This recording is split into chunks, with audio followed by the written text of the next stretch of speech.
And we're back, everybody. It's your host, Darren Carter, the party starter. Thanks for joining the podcast. If it's your first time, welcome aboard. Appreciate you checking out the Pocket Party podcast. If you're a regular listener, thank you so much for coming back. I know you don't listen to every episode, or maybe you do, but if you don't and you're checking back in, thank you. We have a new guest. He's been on the podcast at least one other time, long time ago. And he's back here, and he's right here. Here he is, the one and only Aryan Azizian. Thank you for having me. We're so back. We're back. And we're back. And we're back. When's the first time you did the podcast? Was it like 2019? I remember now. It was at Flappers in that little room, remember? Oh, damn. It was like after you did a show. We did it in that Yoo-Hoo room or something like that. But we talked about the Beatles now that I'm thinking about it. Wow, because I also remember doing a podcast at your house, your apartment. You had a roommate back then. Oh, I don't remember that at all. He was a comic book artist, and you had some Fraser Smith paraphernalia that you showed me. He wasn't a comic book artist. Or he wanted to get a job at Warner Brothers, and he got a letter. Wow, I don't remember that at all. He got a letter from Warner Brothers, and you're like, oh, he must have got the job. And then you're like, congratulations. They wouldn't send you a letter that says you don't have a job. And it turns out they do that. I was going to say, I don't think he ever got that job, but yeah, that's hilarious. Yeah. No, I don't remember that day at all, but yeah. Yeah, I went to your apartment and set up my stuff, and it was one of my most downloaded podcasts. That's why I know. And then COVID hit. No, I'm just podcast kidding. gold, baby. Podcast gold. He spent so much gold, he doesn't even remember where it was or when it was. That's right. But no, thank you for having me. God bless you. Thank you. Dude, you're that kind of act. I want to book you once every 5 years. Yeah, that's good. Bring you on and talk about the Beatles. So what are your thoughts on John, Paul, George, and Ringo? That's right. No, but we're into country music now. Oh, yeah, dude. It's so great, man. It's great when the stars align and you and your buddies can both get into the same... Because I always like country music, but it's like... You know what's funny? Then it started to swing back that way. It's that, like, Spotify wrap-up time of the year. Oh, yeah. And then it said... my most listened to is called, this is Spotify writing this, Funny Western Outlaw Country. It's like it's a joke to them. It's like, no, I'm seriously into David Allan Coe. Like, why is it funny to you? Yeah, he likes novelty songs by Willie Nelson and Johnny Cash. You were big on artists like David Allan Coe, Tom T. Hall, and Hank Williams Jr. It's like, they're not, those guys are serious artists, dudes. Man. Those are like hillbilly Shakespeare, brother. Yeah. What are you talking about? You're like, oh, it's a joke. It's funny. I know. And then my wife's so nice, she gave me one of her devices, so I listen to a lot. And when I'm in the shower, I listen on one of her old iPhones. And so I come home yesterday, and my son, Austin, the bass boss, he's like, Dad, did you hijack my mom's Spotify? Because she was curious to see what her Spotify wrap-up would be. Yeah. And it was like, David Allan Coe, George Jones. She's like, what? I don't listen to that. It basically told all on me, like it was all the artists. Buck Owens. Yeah, it was all the artists I listened to. We listened to it as a goof, apparently, according to Spotify. I know. I've been listening to a lot of old school Christmas music and also old school country Christmas, both. Yeah. I saw one at the record store yesterday. It was there's a Johnny Cash one that I think is famous, and then there was a one I didn't know. Emmylou Harris had a Christmas album. Oh wow! Which I thought would be interesting. But I would like that. I don't know. Yeah, I didn't get it. Yeah, I don't know. So I don't know. I kind of like the. I like her with Graham Parsons, but I'm not going to just sit and listen to Emmylou. I will say this. There's definitely how like sad country music gets that rap sometimes for being sad. Yes. And dude, hers are pretty sad too. Yeah, and what's that? Hers are pretty sad. Oh wow. Yeah. Well, they definitely crossed over into. They've taken their sadness and taken it to the Christmas genre also. Oh really? Like I heard some Christmas song yesterday. It was really good. It was Buck Owens, and he's like, "All I want for Christmas is to see my daddy." I mean, it was like, wow, yeah, it's Christmas ruined. I know, but I kept it going. I was like, because it's so curious. Like, and then you've probably heard Dolly Parton. The Hard Candy Christmas. That's another sad one. That's a sad one. Hard Candy Christmas. Damn, that was spot on. I hope I don't get flagged. They're like, did he just use Dolly Parton? That's hilarious. She was one of those artists I had a crush on when I was a kid. I'll give you 2 reasons. I think I know why. No, honestly, I did have a crush on her as a kid, but I thought I just liked her voice and her personality, and then. Who do you think people have crushes on now? Like Billie Eilish? I don't know. Because I grew up in the '90s and I still liked Dolly Parton and all those people. Who was the blonde on Three's Company? Oh yeah, Chrissy. Yeah, I like that too. Suzanne Summers. But it was like reruns, so I didn't know. Hey, have you ever heard that joke? Folks, if you're with your kids, have them go to the other room right now for the next minute. But have you ever heard this joke? It goes, what's the worst thing about, because I was thinking about crushes, and I was thinking about also maybe women look at, certain country artists as, have a crush on them. Yeah. What's the worst thing about giving Willie Nelson a blowjob backstage at a concert? Oh my God, this is a kids show. What are we doing? What? The worst thing you want to hear is, I'm not Willie Nelson. Just a random rodeo or roadie. That's a great joke. Yeah. I feel like I've heard it with different people, maybe. Oh, yeah? But it started with Willie? Yeah, I don't know. I heard it with Willie. Okay, that's fine. Yeah. I also read another joke yesterday that made me laugh. It was Bono's in concert from U2, and he gets the crowd to be quiet. He's like, gets them to be silent. And he starts clapping his hands. Clap, clap, clap. And he tells the audience, clap. Every time, clap. I clap my hands. Clap. A child in Africa starves to death. Clap. Clap. And then a guy in the audience yells out, then stop fucking clapping. Was that a Bill Hicks or a Mitch Hedberg joke? I don't know. I saw it on the internet yesterday, so I don't know. It was one of those guys. It was really funny. Yeah, I've heard that sort of joke before, but I just read it yesterday. Stop clapping. Then stop clapping, asshole. No. I know. That's a great joke. I did a guy's podcast today. It was pretty cool, man. It was a dude from the, he did comedy a lot in the 80s. And so, he kind of asked me how I started, and we were going down memory lane of that. And it was pretty fun because sometimes it jogs your memory of certain things you don't remember. But I got to ask you, when did you start? In the 80s. In the 80s? Yeah. You do it once every 5 years. You jump on stage. And pretty good, right? When did I start? Try to look this way. I'm sorry, because we have one microphone. Don't tell them. Sorry, we have one. This is a high-budget podcast. In case you guys haven't noticed, we're in a public park with children in the background, but they're on the other side of that Lincoln Log School. Yeah, these are all sound effects. Yeah. The sound of airplanes, birds. You're like, can you not look at the lady in the wheelchair coming up to us? Oh shit! Is that why you turn? Because you kept turning your head, and I'm like, why is your sound going like this? Because you're looking at that homeless lady over there. Anyways, we'll cut all this out. Yeah. We. You don't have a producer? What's going on? Yeah. Okay, now I turn my head. I started, 5 years ago? Right around that first podcast. Oh, nice. And then COVID happened. So you did So subtract 2 years. Yeah, I know, right? So, because I did your podcast before back in the day. So at that time, were you doing comedy or just mostly like improv group? Or I was just doing the podcast then. And then wanting to do stand-up. But then, I got sidetracked with all the dumb improv and sketch comedy and stuff. Did you learn a lot doing that? Are you glad you did it, or do you wish you just did stand-up? I wish I just did stand-up. Yeah. And why is that? Kiss? No. Sorry, we're sitting at a picnic table, but it's just, and you're very soft-spoken. I mean, maybe it's a sensitive subject. You know what I mean? Like, who wants to yell that? I'm glad I did improv. Yeah, it's no one cares how I started stand-up. What is this? I'm curious. You know. I don't know. What? I don't know. I know you went to San Francisco State or something like that. And then, I was in San Francisco, and then where Holy City Zoo was. Did you ever do stand-up there? Yeah, I did. They told me I was too road.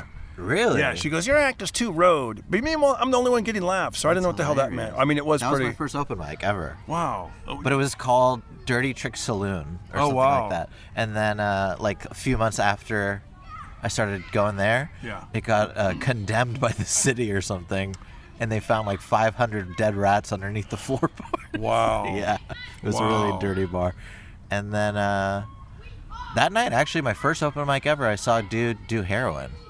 Damn. Yeah, like, and the back door was open, and he was just like, and I was like, I thought he was just like some sketchy homeless dude or something like that. But then he went up later. He went up before me. Whoa. And he was wearing like a hazard like vest. And he went up there, and I feel like right when he saw the spotlight or whatever, the heroin must have kicked in because he just like started nodding off in the middle of his Did that guy ever make it? Yeah, he's huge now. Anyways, he's a big podcast. It was Bill Burr. No. He got clean. Yeah, he got clean. No, I've never seen that guy again. I don't think he was a comic. He just like... And then my whole joke was, because it was 12, 12, 12, my whole joke was like some apocalypse joke that everybody was... That was the thing at that time. It was 12, 12, 12? Yeah, the Mayan calendar or something like that. Wow. But then I went up at like 12:06 or 12:03, So I go, hey, it's 12, 12, 12. And the drunk lady in the front goes, no, it's not anymore. And I was like, God damn it. Oh, damn. I was like, she's right. Yeah. Heckled by facts. I hate when people yell out facts or like ruin my little She bullshit. looked at her watch. She's like, no, it's 12:03. It's 12:13 now. And I was like, yeah, she's got a new point. date, jackass. Yeah. Like, that's so funny. I remember Robin Williams was the first person I heard talk about 12, 12, 12. Really? And it was 5 years prior. It was at the Hollywood Improv. Wow. And he goes, oh, the world's ending in 5 years, 12, 12. I saw him at that place, that bar, Wow. that Dirty Trick Saloon. Wow. AKA Holy City Zoo. AKA Holy City Zoo. Him and Rick Overton, I think, came. Wow. Yeah, and then everybody would like run in from the street because they heard Robin Williams was there. I remember it was foggy and he was in the doorway and they go, Robin Williams is here. And I went out there and I couldn't think of what, I stood next to him and I go, wow, it's the fog's coming in. And that's all. And he goes, it's cold. And he kind of just rubbed his arms and then I got nervous and walked away. Laughed? Oh, you laughed? Yeah, I laughed. This was at Holy City Zoo? Yeah. Wow. Yeah, early 90s. Yeah. Did you know, Mark Pitta? Mark Pitta? Yes, Mark Pitta. Mark Pitta. I don't know. And when he does the Middle Eastern circuit. Well, yeah, that's right. I only saw him one time, open for B.B. King. In, No way. Sausalito. B.B. King. Wow. Yeah. But he was super funny. Very funny. Yeah. Very funny. So was he your generation or a little bit? Little before. Yeah. Mark Pitta. But I remember doing the Holy City Zoo. I never, I mostly did San Jose, Modesto. But the lady that booked it, she also had this, this image of me, because I moved from Fresno. Was it like a comedy club or a bar slash? No, it was the Holy City Zoo. It was a real comedy club. But I remember like when I went up there. It's like long, right? Yeah, very long. Yeah. And I remember I did some joke. I felt like I was the only one that was really doing well, and I thought she was going to love me, but she said I was too roady. Like my act was it stunk of the road. Like it wasn't like quote unquote smart enough. Yeah, it wasn't esoteric jokes about Ernest Hemingway or whatever. Slow down. Yeah, I know. I was up there. I go, hey, I saw a bumper sticker. I said, remember, this is 30 years ago. But I said, how's my driving? Call 1-800-EAT-SHIT. Yeah. I dialed the number. They answered, hello, Denny's. Boom, people laugh right there. It's perfect. Right? I know. It's like set up, punch, boom, Yeah. I mean, San Francisco has a knack of throwing out a lot of really good comedians. I know. I was like, what the? I mean, I know what she means, but I was like getting laughs. The other guys were up there just rambling, complaining, it wasn't like it was the best comedians there. It was like, it was the showcase thing. So That's interesting. Yeah. Well, yeah, that was that. And then, I did improv and sketch at Second City and Groundlings and all that, which was good, I guess, right? But, ultimately a waste of time. I mean, I did some of that improv, in high school or whatever, but it's like, You can't make money doing that. Yeah, and stand-up is really where you get your own ideas, and what I was going to say about your stand-up is people like you. I like you. Jeff Dye likes you. This homeless guy walking up behind me likes you. He likes you. I like him. No, but you know what it is about you? What I would say from my perspective is, number one, you dress the part. You know what I mean? You walk up on stage, it's like, this guy's funny, And even when you had your short hair, it was like, you walked in with the gag gifts, like you were marketing it with like those whoopee cushions, and it said the name of the podcast. What was it? On stand-up. No, but when I first met you, what was the name of that podcast? Sit Down with Stand-Up. Yeah, and you used to wear Hawaiian shirts, and I was like, oh, this guy's in marketing. He's like a cartoon character. Boom, I want to get to know this guy. And as stand-up, it's like you're a good performer. Your voice is funny. You're a good writer. God bless you. Thank you. No, you've helped me so much with my stand-up. What was your first big gig? Was it with Jeff Dye, or was it before that? No, the first time ever was with you. Like in a real club? Yeah, where? Oxnard. Oh, wow. Okay. That was like right after COVID. That was good. Yeah. That was the first ever real that was your first big gig. And you did great. Comedy club, I think. Yeah. I think.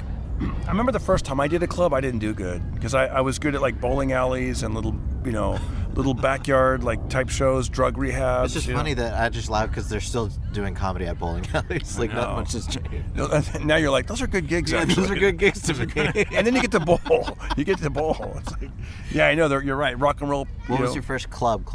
First club was in Fresno, in my hometown, and it was the Athenian restaurant, which became Screwballs later. That was the name of the club. Okay. And I just remember I'd been doing comedy for about 6 months, but I did it in high school, like writing my own stuff. Like I was, natural, pretty funny, but I was also used to playing to a young audience, high school, college age, and then those redneck bars out in Clovis. So when I played the Uptown Comedy Club in downtown Fresno, the crowd was a lot older. They were like, most of the audience, were probably 40 and up. And when you're, back then that was like, right. When you're 20, 18, right? when you're 18, 19, it's like, it's really hard. Yeah, I remember like the MC, he was doing jokes about divorce and golf and being on an airplane. I hadn't really done any of that. I wasn't divorced. I never played golf. Never traveled on an airplane yet.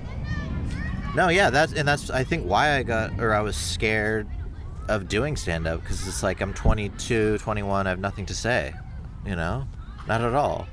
And I remember Ian Back got in my ear a little bit, and he goes like, "If you're under 25, I don't even want to like listen to you." Because let me ask you a question. That whole you've never lived life. Yeah, I hate that. People used to say that to me. But nothing he was to right. say. But who came up with that nothing to say? Did someone tell you that, or you came up with that in your own mind? I had nothing to say. That was just me. I still don't know if I've been. But I don't agree with that. I used to hate that criticism. People were like, they would say that to me too, because most of the comedians were older. Right. And then you look at Eddie Murphy, man. He was hilarious as hell, and he was under 25. That's true. He's a genius. Yeah, but it was funny. Funny is funny. Like, I was really funny for like younger people, because I was talking about young people stuff. Just like when people have these lists, like who's funny, that's funny. It's who the audience is. Like, I've noticed this a lot. Like, a lot of times people will choose people that are similar to them. Like a lot of black people will pick a black comedian as their funniest 5 comedians. Right. And white people will pick black comedians, but they'll also pick white comedians. But it's like, if you're young, you're probably going to pick a young guy. Like people that think Matt Rife is funny, if someone's over 50 and straight and a guy, they might not get his comedy, I don't know why you threw it straight, but yes. No, because I'll tell you why. Because there's a guy I went to high school that's he's a verified homosexual. Uh-huh. He has the paperwork. He's got the. Actually, I've never checked his paperwork, but he was a kid that was on the speech team. Very nice guy, and it was funny. He messaged me one day. He's like, "Hey man, I'm hoping to see you do comedy in Clovis, man. I'm going to be home for the holidays. I'm going to come see you." And he goes, "You and Matt Rife are my 2 favorite comics." That's great. But also, I was like, "How the hell did this before Matt Rife?" In my mind, I'm like, "How does he know Matt Rife?" And I realized, Matt's got like a gay following, and he's got a lot of women that follow him. Yeah. He's a very attractive man, right. So he's a teen idol to a lot of ladies. I love his comedy. I think the guy, like, I see the riffs, how he's riffing up there. He's like Elvis, if Elvis did stand up, kind of. That's the way I look at Matt Rife. It's an interesting way to look at Matt Rife. He's Elvis? What? There's something in there, though, man. I saw him. Oh, yeah, he's a star, for sure. I saw him at he's not Elvis, yeah. Well, no, I saw him at the Hollywood Improv. Yeah. And this lady, I don't know why it reminded me of it. Maybe because the Elvis movie just came out. Uh-huh. And this grandma was there with her granddaughter, and she had a Matt Rife T-shirt on that had all his tour dates, like a normal concert. Oh, yeah, and he was up in the VIP, up those stairs, and they had it velvet roped off. And she's like, is there any possibility that my granddaughter can meet Matt Rife? Wow. And I was like, wow, this is like this a generation's star. Elvis, as far as like the looks and the likability or whatever, I definitely disagree with you, but yes, he's a huge star. Yeah. Hey man, if anyone's editing this, send this to Matt. Do you think I'm kissing. Send it to Matt. Absolutely. Let him know Darren Carter thinks he's Elvis. He wants to work with him. I think he's Elvis. And Aryan doesn't think he's Elvis. I think he's funny. I think he's great. Yeah. He's a huge star. Yeah. But that's where I learned that from you. Was the I Hate Elvis buttons? Yeah. Was that in the movie? That was in the movie. Colonel Tom Parker, he would sell stickers that said, "I love Elvis." And then we'd also sell stickers that said, "I hate Elvis." We should figure that out while you're selling your merch. I'm in your opener, and I'll have something.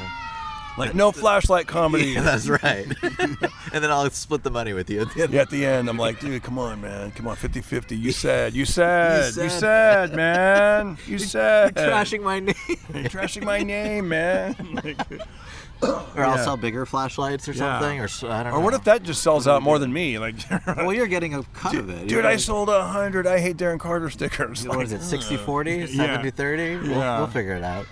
I love it, man. But yeah, so I think with you and your writing, it's like, it's fun to watch you, because you're not like these comedians of this generation. You're not filthy, you're not dirty, you're not raunchy, like, it's great to watch. Like, if your stuff, you've helped me so much. And then now you say raunchy. I have one dirty joke now, and I feel so guilty about it. But I think it's also funny. Also, you know what? Sometimes I'm like, are we in my mind, I'm like, am I trying to perform to this imaginary overlord that doesn't even exist anymore? Like, like I got to be clean but for why? I mean, I naturally like to work clean, but I do get a little dirty with I like my women, but it's even then it's like, you know, it's not even dirty. Yeah. It's not dirty, especially now compared to like the stuff that pops up on our crazy stuff. I know. Yeah. It's like, and I check out of it. Like you sent me a couple the other day. Yeah. And I'll name the names. No, I'm just kidding. But please don't. I X'd out like right away because I'm like, what is this? This is crazy. I watch because I like to see like what's happening. What are people pushing? What are the platforms pushing? What are the clubs pushing? And you know, and it's like, wow, that's like, I don't want to see anything.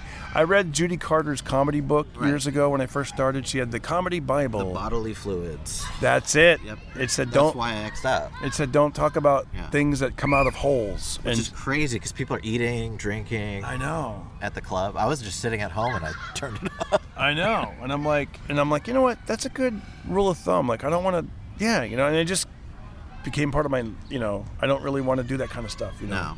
Like, but if I think something's funny, I try to like, you know, work on it.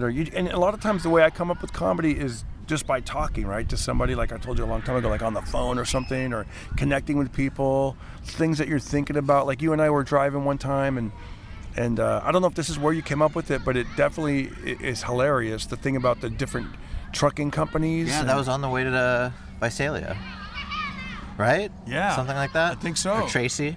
Yeah, because we kept seeing these truck, like the names of their company be like, what would it be like? Like, Pride Shipping. Yeah, Pride Express. Trans Express. And just the word Pride Shipping, Trans Express. I love the way you kind of, it came out, right? Yeah. Like, do you remember? Well, the joke, should I say the joke? Yeah, please. We'll see all these trucking companies, and I feel like they named their companies a long time ago. They didn't see what was going to happen in the future. So you see Pride Express, you're like, oh, they didn't know. You see Trans Shipping, you're like, oh, they really didn't know. They really didn't. And then you see one, it's Big Bubba Sucking, Fucking, and Trucking Co. You're like, oh, he knew. Dropping loads and taking loads since 1969. That guy definitely knew.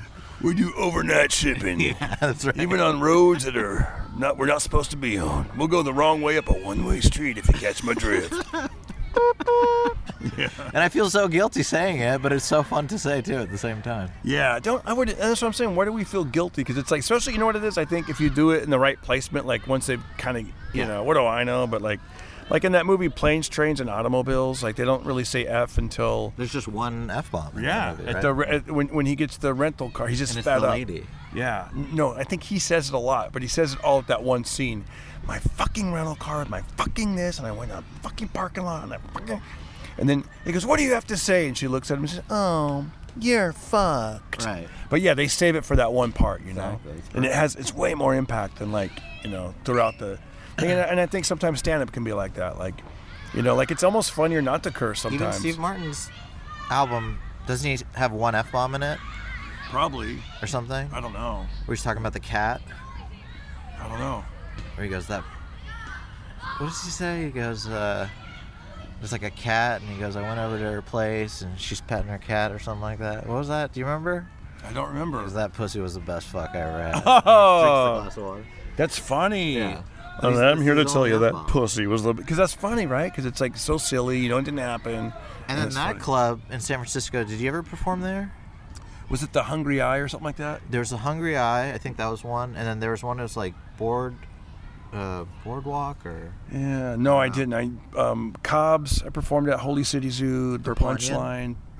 Don't know if I performed at the Purple Onion. And then I played some other like bars and saloons that were in San Francisco. Did you live in San Francisco? No, San Jose. Oh, so that's another reason they would look down on you. You know, like how... Really? Yeah, oh my gosh, yeah. Well, yeah, they were like, oh, there's these San Francisco comedians and there's the blue collar San Jose, you know. And yeah, but I'm like, dude, They could tell right away? Well, they probably knew me, so and then you know, they know your... You just told them, I live in San Jose. And well, they know your area code, you know, because they're booking you, and you're a 408. Wow. Yeah, well, we're a 415. Man, San Francisco. I mean, she told me, she's like, you should just be serious about your comedy. So open-minded. Yeah, they're so open-minded, right? She's like, you should move to San Francisco if you really are serious about your... And I actually was considering it, and then one thing led to another, and I ended up coming to L.A. and just making it, bro. I don't need your little bullshit city. Did you go to San Diego? I did. Went to San Diego. Okay. Yeah, I was like, I got to move somewhere with the San in it. San Francisco, San Diego. San Leandro. Too bad there's no such thing as a San Fresno. Yeah, San North Hollywood. But Yeah, I lived in Tracy. That gig we did was next to Fresno, right? Kind of. Yeah, sort of. Yeah. That was like the most fun gig ever. That, Visalia, Bakersfield, the whole thing. It's like, I mean, Modesto, we used to kill. I mean, I just remember living in the Bay Area, and then you'd drive 2 hours to the, and they would do comedy in these giant ballrooms at the Red Lion, and it would just be like, these hotels, just people crushing, man. Like, it was just great. To me, that Tracy gig was like my favorite gig we ever did, I think. They were great. San Diego was fun, but Tracy was super fun. Comedy is such a fun thing. It's like, especially if you have a goal. You have to have a goal, in my opinion. If you're just doing random sets all the time, it could be whatever. But, it's funny what it does to you, because like last night I was going to do a podcast with Kevin Alderman, our buddy Kevin. And he goes, oh, man, and he's this guy. He's a little bit older. He's like, I think he's like 57, and I just like that you could do his voice right away. Yeah, he's like, oh man, I was thinking about hitting a couple of mics. That's what they call it. My day we called them open mics, but now they just call them mics. I'm gonna go hit a couple of mics. And I'm like, all right. Just two guys named Mike. He just knocks them out. Yeah. Left hook, right hook. All right. No, I feel better about myself. I go, well, I'm at Flappers because I did perform last night, and I go, if you want to come by, I got my podcast equipment. We could bang out a quick episode. And he goes, well, let me go do these mics real quick. And I'm like, sounds good, man. I go, go do your mics. I'll hang out here for a bit, and then I'll meet you at Bob's Big Boy. We can record in the parking lot, right?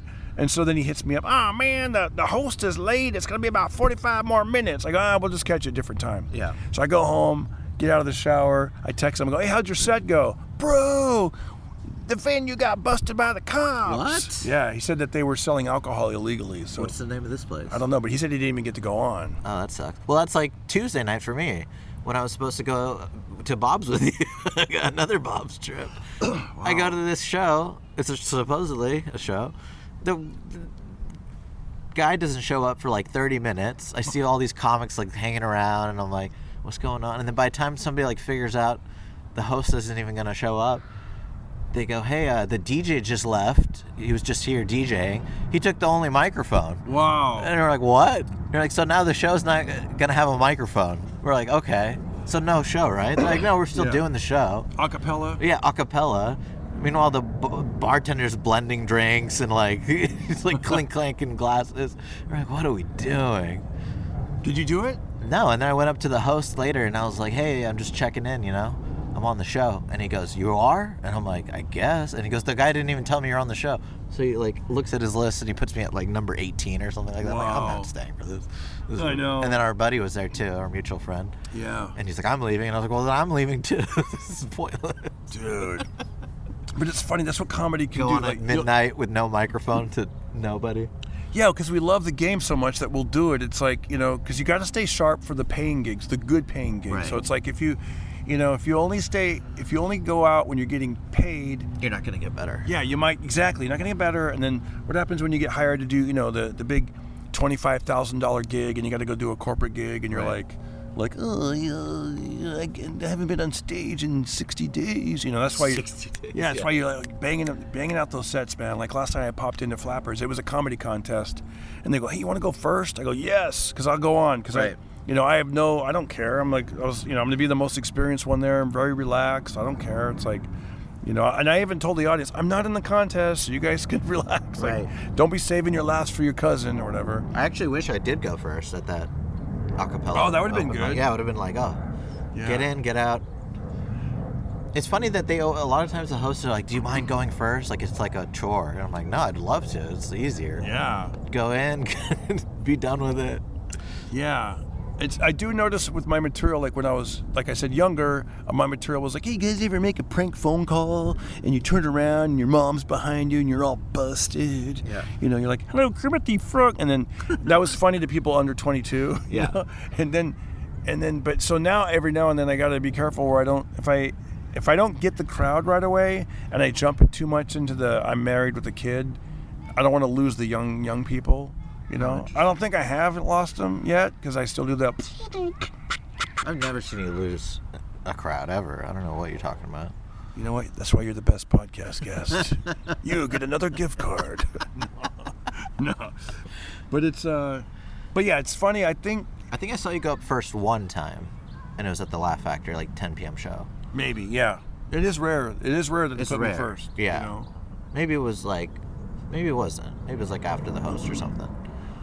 It was when you got really quiet. Remember? Oh yeah, that one, because what happened was, they rolled over the show. They were like, hey, the 10th, we're going to keep everybody. So everybody had been sitting in the audience for a good 2.5 hours. They were like rowdy and kind of tired. Yes. Yeah. And then they'll have someone that like Dane Cook or a big star do like 40 minutes, which is everyone else is doing 20. Right. So when they do longer, it's like the crowd's already like, wow, we just saw Dana Carvey or whoever. And then they're like, I think he went after Craig Robinson. Oh wow! Doing the piano, probably. So it's like they just saw like music and all this and stuff. A long show. And so what happens on those kind of shows?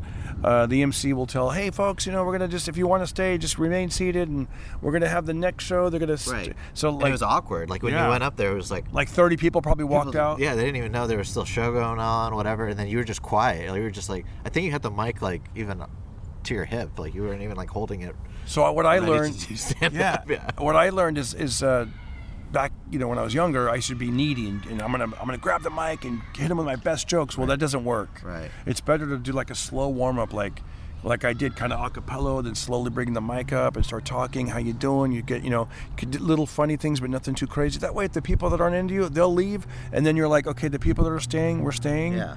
And then you're like, let us begin. And that's when I start. Boom, That night was like the most memorable. I bring it up all the time. Like, because you took me to 3 spots in one night. Wow. We went to the Persian show, the Maximini show, which was at the Wilshire Ubel Theater. Wow. So you went up and you did a theater. And it's a Persian crowd, to me, is the hardest ever. And you're Persian. Yeah, and I'm Persian, and I think it's impossible. And you crushed there.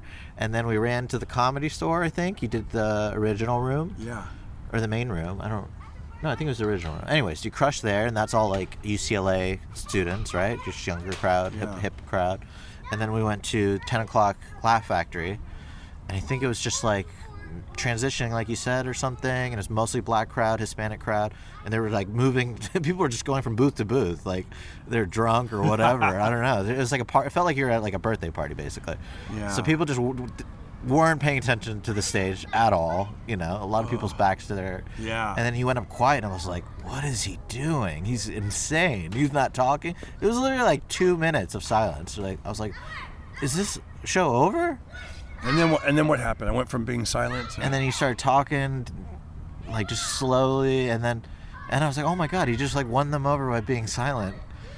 And everybody started paying attention right away, clapping, cheering, and I was like amazed. I was like, wow, Darren crushes everywhere.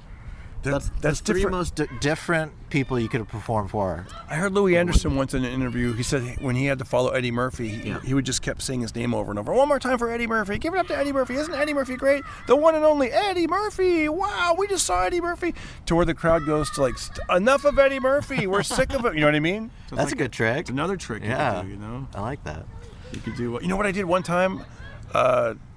But after that night, my takeaway when I tell that story is like, Darren's fearless. Like he's not afraid of any of these people. He's just like goes up. I'll tell you what I did one time. I played a fundraiser for the military. It was like a veterans. They were in. Those are fun. They were fun, but they'd been drinking because they had free alcohol. That was a sponsor, so everybody was chatting. They were rowdy. They were rowdy during all the comedians, and so I thought, how can I get this crowd to be quiet? Well, there was a flag on stage. Yeah. So the first thing I did, the Pledge of Allegiance. Yes, I go, before I start, can we just give our respect? Please rise for the Pledge of Allegiance. I can totally see it. Dude, everybody did it. And the ones that were too drunk just were, at least they were quiet. Right. And it actually worked for a little. That's genius. It worked for a little bit. You gave me another piece of advice that in the time when you told me, and I was like, wow, that's brilliant. But now I think about it, I was like, this is the worst advice ever. What was it? It would start a bar fight. You said, I played some really rough show in like Anaheim or something. It was kind of like a biker bar. And I was complaining to you. I go, it was so hard because nobody cared. And, there wasn't a stage. We're just sitting in the corner. They're playing pool, shooting pool. And then you go, oh, if you ever play a gig again with a pool table, go over while nobody's looking and steal the cue ball, the white ball. Yeah. Put it in your pocket. Yeah. And I was like, oh, that's genius. This guy's done so many gigs. He knows exactly what to do. And then later I was thinking about it. I go, this is the worst idea ever. I'm going to be on stage with a giant ball in my pocket. They're going to beat the shit out of me. Hey, is he playing pocket pool? Where'd he get that extra cue ball? They're like, hey, where's the cue ball? That Persian comic has it. Beat him up. Yeah, somebody told me that. They go, hide the cue ball, and then so they can't be, so you don't hear balls clinking. It's very dangerous advice. Yeah, I know. And then try not to do those kind of gigs. Yeah, exactly. Another thing is, and I learned this from that Steve Martin book, is distraction is the enemy of comedy. So I tell these people, TVs. if it's a bar show, like anything, it's not. I go, turn the TVs off so you can just focus on the stand-up. Like, it's interesting. It's interesting. Some places will go on forever. They'll be like this place on Tuesday that I was supposed to be at. Supposedly they've been doing shows there for years, and I'm like, they still haven't figured out some basic I know. There's like a window in the back with people looking in. I remember I played that room once, and all of a sudden the mic stopped because somebody had walked in front of the stage, and their foot grabbed the mic cord, and they yanked out the mic cord. I could see that happening. Yeah, I was like, what the fudge, man? Like, so certain places like that VFW gig is tonight. I don't know if you're going to go do it, but it's in Burbank. I bet that's great. I could probably get you on. It's a fun gig, you know. I like that it has the American flag in the background. That's awesome. Yeah. All these places are good, just good practice, but I treat them like they're regular shows. I don't treat them like they're practice, because you do that, not to kiss your ass more, but you do that. You treat every show like it's a huge show. You have to. It's like, what's that thing Mitzi Shore used to say? Like, play to 3 people like it's 3,000 like it's 3. I've seen you do that. That's how you get better. Times. It's you learn. Man, I'm learning so much. I'm learning off this book I'm listening to. This country music, the history of country music. And they were, they asked somebody, one of the Carter, the Carter family.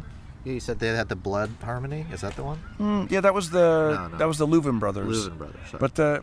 But they would say they asked Maybelline Carter, I think her name is Maybelline, Maribel, Maybelline. I don't know. Johnny Cash's wife's mom. No, Johnny Cash's wife, Carter. What's her name? You don't know? The Carter sisters. Anyways, Judy Carter? No, Judy Carter's a comedian. It's a comedian book. And she wrote a book.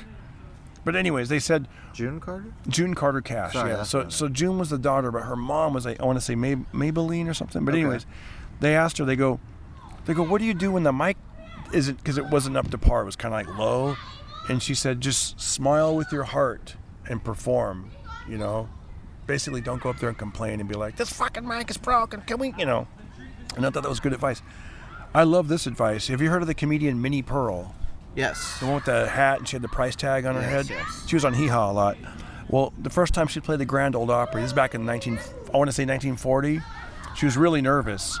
I wrote this quote down. I thought it was awesome. The guy that ran the Grand Ole Opry show, he said, just love them, honey, and they will love you right back. That's funny. That's great, right? Yeah, that's great. So just love them and they'll love you right back. So I think when comedians treat a show like crap, like, oh, it's just a workout room, or just I'm going to wear my hoodie and my sweats, and they're just selfish, and they're up there like, what can I get out of? That's not good. No. Love them, they'll love you back. I agree with that. And that's why you treat every show like it's. Plus, you never know if that's the only time they're ever going to see you. That's totally true too. Yeah. Somebody else told me that, actually gave me that advice. Treat your last, what was it? I forgot. It was good advice, though. Yeah, just try, basically the gist is give every show. You're as good as your last show. That was the advice. That's more negative. Really? You think that's negative? You're only as good as your last show. Oh. I took it as a positive. I used to hear that a lot, but I realized you're more than your last show. Like, just because you bomb doesn't mean you're a piece of crap for the rest of the... I'm a piece of crap until I get booked again. I'm only as good as my last show. Sidetrack. Grand Ole Opry? Yeah. I was just listening to something, the Byrds, the band? Yeah. It was like a folk band? Yeah. So they were trying to go country. Did you know that? Yeah, to everything. Yeah. Turn. They fired David Crosby, and then they get Graham Parsons, and they do that Sweetheart of the Rodeo album. Anyway, so Graham Parsons' grand plan was, who came out of psychedelic rock bands and whatever, he was like, we're going to go country. And he goes, once you get the country fans, you'll never lose them. That was his plan. So he gets the Byrds booked at Grand Ole Opry. They cut their hair a little bit to try to blend in. They got some cowboy hats, and they went full acoustic, Yeah. And they hated them. The audience hated them? The audience hated them. They didn't take to them at all. Is it because it wasn't authentic? Yes. I think that's what it is, exactly right? What it is. When people get mad at, what's her name, Beyonce? They were doing an impression of country. Yes. Like with Beyonce, it's because it doesn't feel authentic. You know what I mean? And it has nothing to do with where someone's from. I mean, there's Canadian artists they're authentic. They're not from the South, like Shania Twain or these Hank Snow. He was from I want to say from Newfoundland, I believe. Really? He's from Canada. Yeah, Hank Snow. Yeah, I've been everywhere, man. I've been everywhere. I never would have guessed. And Johnny Cash covered him. I mean, you got Australian singers. You got Charlie Pride. Right. Great. Even one of the best-selling albums ever was Ray Charles. Yes, that's right. There were 7 Spanish angels, and remember that one? Yeah. Country western music or something like that. Yeah, he had the red one. Yeah, he did with Willie Nelson some of those duets, and he did a song called "Busted" that's really good. Nice. Busted, you showed me that one. Yes. So good. I like the James Connolly version. Those lyrics are so good about being busted, like no money at all, and you're just down on your luck. And I found a good record yesterday, but I haven't listened to it yet. It's David Allan Coe and Willie Nelson. No way! Like a duet album? Yep. Wow. So I gotta show you that. That's Maybe good. I'll borrow it. But anyways, yeah. He used to always name check people. He has that song called Waylon, Willie, and Me. That's right. I like that he inserts himself into all these legends. Oh, he does. He does that too on that song with the Hank Williams or whatever, right? The Ride with Hank Williams. Yep. And he'll throw his own name in. Yeah. And the ghost of Hank Williams told me, he said, there's a lot of new singers out now, like David Allan Coe. And he's a good marketer. Yeah. I know. DAC, David Allan Coe. I get it. Darren Carter, the party starter. That's right. You gotta get a thing so people remember. That's right. We'll work on Aryan and Azizian. We'll change that later. Yeah, it's like we'll do Snow or something. Yeah. I'm Snow, like the rapper. No, I'm the comedian Snow. Oh, look, kid! Here comes a soccer ball right by your head. Whoa! Hey, good kick, kid. He just saved us. He just saved us. He just saved the podcast. Wow. And these kids are smacking up all around. But I wonder if you know this song actually, because the last song on that album actually became like a popular country song. Oh, with the Birds? That a lot of people covered.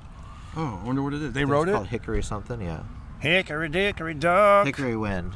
I don't know if I know it. Okay. I don't know it. I know the Birds. I know that because they did that Bible verse song, right? To everything. Yes. A time and a time. Was that on the country album or no? No, that was their folk period. That was their folk period. See, but folk and country's pretty similar too. Like John Denver started out in those folk houses. Right. I think it all falls under like Americana, right? Yeah. It could go either way. Go either way. From this history book I'm listening to, like some the folk people will claim, like Arlo. What's his name? Arlo Guthrie. Right. Or what's the dad's name? Woody Guthrie. Woody Guthrie, yeah. This land is your land, this land is my land. I mean, that sounds like a country song, It's Americana. Yeah, a lot of, from this book, it's really interesting, especially for me being from... Did you get that book? Did you find it? The one you're looking for? Yes. It was like a big... But I have the audio version. Okay, yeah, cool. I'm listening. I love the audio version. That way I can do my hiking and walking and stuff. Yeah, Ken Burns, The History of Country Music. A lot of it came from where I'm at, like Bakersfield, Fresno, the San Joaquin Valley. Like a lot of these people came during the Depression. They came up to the Central Valley and were, picking cotton, and then they'd go see a band and they'd be like, man, maybe we should do something like that. And then these bands would form. Yeah.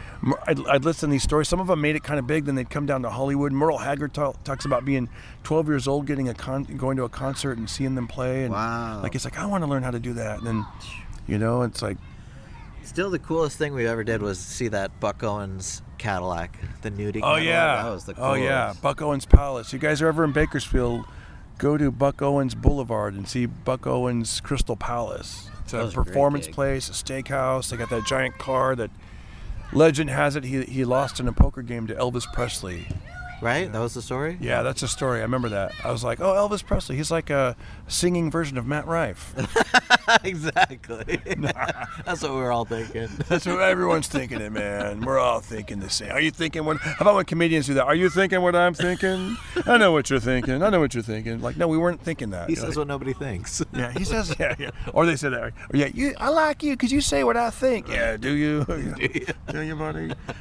But yeah, back to the comedy with the trucks, man. Like you were driving down the road and you saw those trucks, and you're always noodling on stuff. I can see you're like, I wonder if that's, I wonder. Like you never know if it's going to turn into a bit. You know? Like I remember we saw somebody with you go into a coffee shop and there'll be like one person who's still wearing a mask, and you're like, I wonder why they're wearing that. And like what I mean? The comedian mind is wondering like what Why would they wear that? What's this guy's problem? Like, what are they? And why would they put them on register? They're like right there, like, you know. Dude, during you just said that you're, working on stuff. This might be just like a hacky joke, but it's similar to the U2 joke. I got a parking ticket, and I go, "Hey, I'm moving the car right now," and he goes, "Can't. I already started writing it." And I go, well, "Stop writing it." Stop. Yeah. He's like, "Oh, I just started writing it." Stop writing it. Yeah, it's like you got the power. Stop moving your damn muscles on your hand. Yeah, I remember when people stopped wearing masks. Yes. And then like 6 months later, you'd still see people. So I said, let me turn this into a positive. And you remember like game Slug Bug where you'd see a VW and you'd punch That's what you do? Yeah, with me and my son, we'd go to the mall and I go, hey, okay, for everybody I see with the mask, I'm gonna punch you, and everyone you see with the mask, you punch me. The best is in the car by themselves. That's the best. Oh yeah, that'd be you get 2 points you for get that. 2 points. Like, boom, boom. But I stopped playing it because Austin has better eyesight than I do. See, I meant like within the vicinity, you get bruised because you can see something. He's like lighting my arm up, like ba ba ba ba ba ba. I'm like, dude, that's a mannequin. It doesn't count, So I said, you know what? Take your glasses off, boy. Because I took him to an Asian nail salon, and I'm like, started lighting up his arm, man. No, but it was true though. You'd see that was let's see, because at that time it was like really depressing. Like, dude, let's get over this. I want to get to work again. I want to go do shows. And, these people, But anywho, they. But yeah, so. The wheels are spinning. I remember you said that when we were at that coffee shop. You're like, I wonder if people want to call in sick, and they're like, you got to come to work. So then they put the mask on. I think that's it. Yeah. These young kids don't want to work, and so they call in sick, and then the boss caught on to them, and they're like, no, you can come and just wear a mask. Gosh, crap. Which is worse. I know. You might as well have not said anything and worked without a mask. I know. Damn, dude. Anyways, anything else you want to say? Let's we could wrap this up. We covered a little bit of music. Yeah, we got the promote Oxnard. Yeah, you know what? Let's do it, guys. If you're going to be, if you're listening to this before Sunday, December 8th, you can see Aryan and I at the Levity Live in Oxnard, California, December 8th. If you're listening after you missed the show, I'm sure it was fun. It was so good. You missed it. Yeah, trucking, sucking, and you know what? People were lining up. They were lining up. They're like, I need to get that trucking, sucking. Do you have that in a trucker hat? Yeah, trucker hat. You should make trucker hats, dude. Just do it, man. Just do it. I mean, when I was in the Midwest, I remember I'd go tour. All the feature acts would always have curses on their merch. It's funny. Like they'd have a shirt that said like "yuck foo." See, this barista yesterday had that. Oh wow, a trucking company. Let me see this. He's showing me a picture of a trucker hat. This was yesterday. Trucking company, New York Dead, summer 22. I think it's a Grateful Dead reference. Oh yeah. That might be, or oh yeah, summer. I took it to show you. I was like, oh, I should make a hat. Oh, you should. I liked the drawing that you came up with better though. Yeah. That was pretty good. Let's do it. Let's end with a few I like my women. So right. I'll go first. I'll give you a word, then you, or no, you give me a word, then I'll give you a word. I like my women like I like mine. Soccer. Not using their hands. Having goals. Playing on a manicured field. Say it again? A manicured field. Yeah. I like my women like I like my picnic table. With 4 legs? No, 2 legs. Now, see, it's so hard. That's why I like when we did it together in San Diego, because it lets the audience know how hard it is. All right, let me give you a better one. I'll give a picnic table with a nice spread and maybe some potato salad. I don't know. All right, I'll give you an easy one. Take 2, I'll give you an easier one. I like my women like I like mine. Dog. I don't want to use yours. Like my dog. Licking me and when I come home and shaking that tail. Shaking the tail and a rescue. A rescue, that's right. You give me a word now. I like my women like I like my log cabin. Cozy and in the mountains and no termites. Dude, the word log sounds like built by Abraham Lincoln. Yeah, with a dirt floor.